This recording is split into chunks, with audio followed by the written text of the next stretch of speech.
నిన్న ఏదైతే ఎంఐఎం వ్యవహరించిన తీరు ఉందో వందే మాతరం విషయంలో, సో దాని గురించి మీ స్పందన ఏంటి సార్?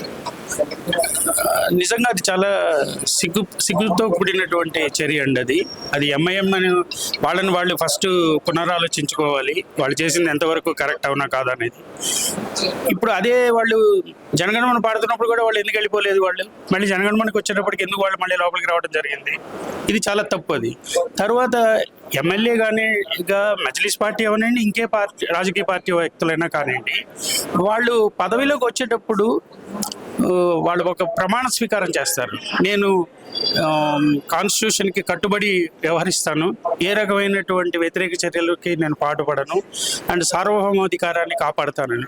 మరి నిజంగా వీళ్ళు సార్వభౌమాధికారాన్ని నిన్న కాపాడారా? అట్లాంటి వాళ్ళు మరి కాపాడకుండా వెళ్ళిపోయారంటే అది గవర్నర్ సాక్షిగా ప్రజలందరూ చూస్తుట్టుగా జరిగింది. ఇటువంటి వాళ్ళకి ప్రజాక్షేత్రంలోనే ప్రజలు బుద్ధి చెప్పాలి తప్పించి మీరు నేను ఎంతసేపు దీని మీద చర్చించుకున్నా మనకి ఇందులో నుంచి ఏ రకమైనటువంటి ప్రతిక్రియ రాదు.